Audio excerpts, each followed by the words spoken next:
Hello, my dear students. Welcome back to Science Classroom. This is Jnanasundari here, one of the physics teacher of 10th standard. Nellai Nadar e-learning vibrant class.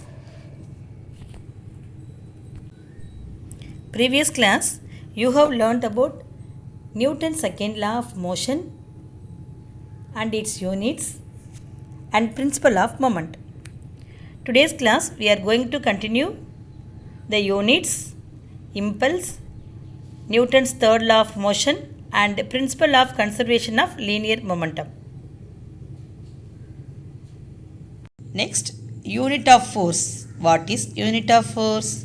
The amount of force required to produce an acceleration of 1 meter second minus 2 in a body of mass 1 kg. In a body of mass 1 kg is called unit of force. What is the gravitational unit of force? In the SI system of units, gravitational of unit of force is kilogram force. Kilogram force. The symbol is kgf, represented by kgf. In the CGS system, its unit is gram force. In the CGS system, its unit is gram force, represented by GF. So, 1 kilogram force, that means 1 kg force is equal to 1 kg. We know that the gravitational force value 9.8 into meter second minus 2. So, 1 kg into 9.8 meter second minus 2. So, the answer is 9.8 N. 9.8 N. Next, 1 GF is equal to 1 G into the gravitational force value 980 centimeter second minus 2. So, what is the answer? 980 dyne.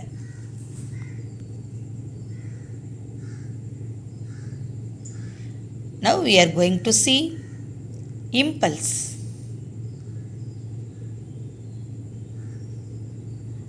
The impulse means more time means less force.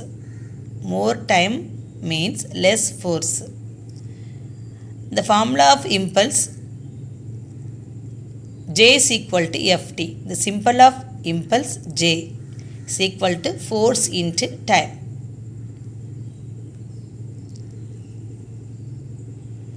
So, what is impulse?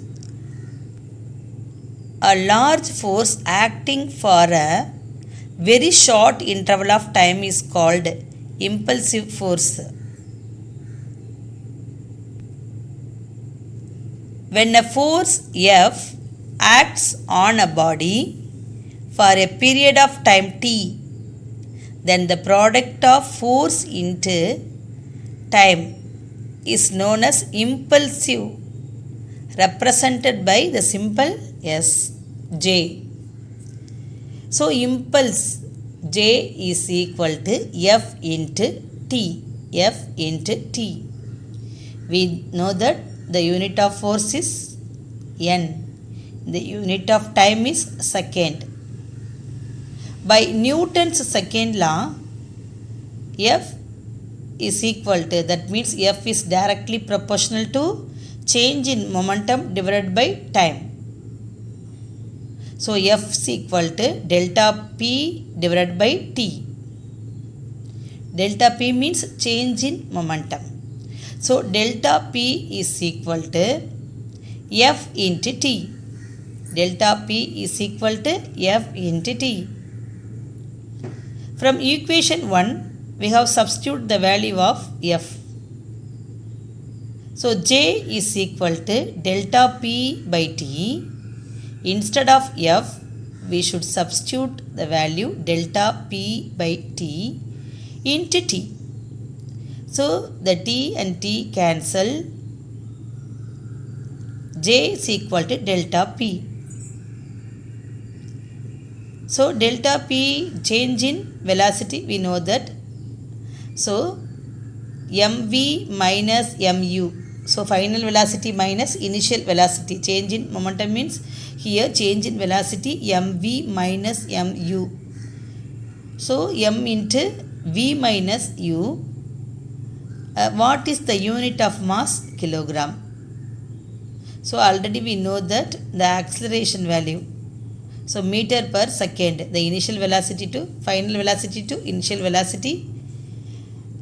The unit is meter per second. So what is the unit of impulsive force? Kg meter second minus 1 or kg meter per second or Newton second.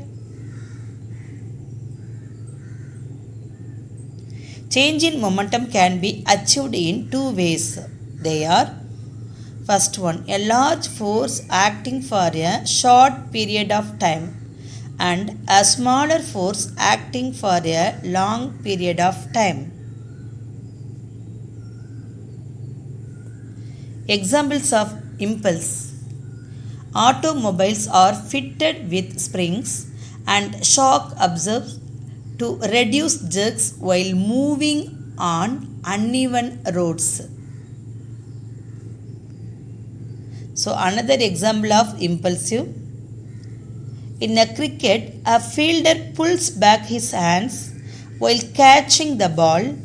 He experiences a smaller force for a longer interval of time to catch the ball, resulting in a lesser impulsive on his hands.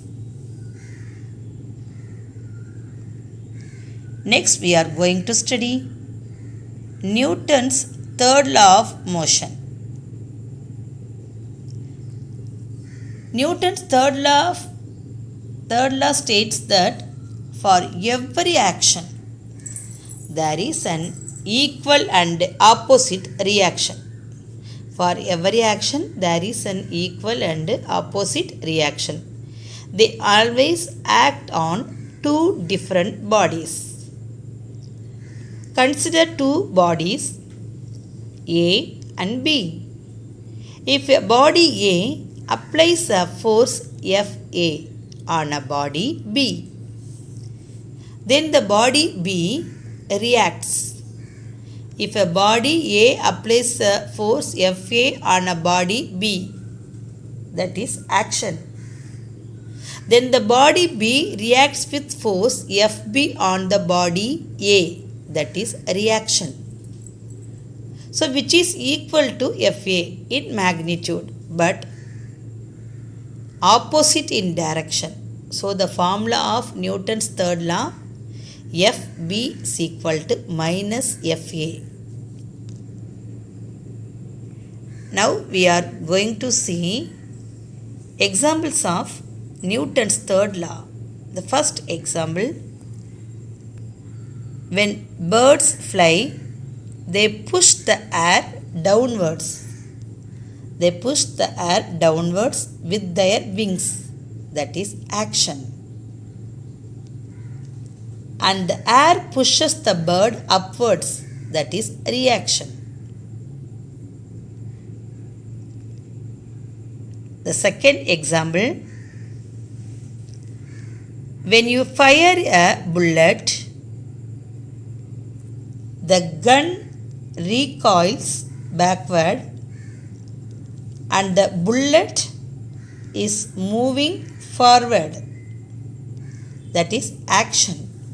When you fire a bullet, the gun recoils backward and the bullet is moving forward, that is action. And the gun equalizes the forward action by moving backward, that is a reaction. The third example of Newton's third law, when a person swims, he pushes the water using the hands backwards, that is action, and the water pushes the swimmer in the forward direction, that is a reaction.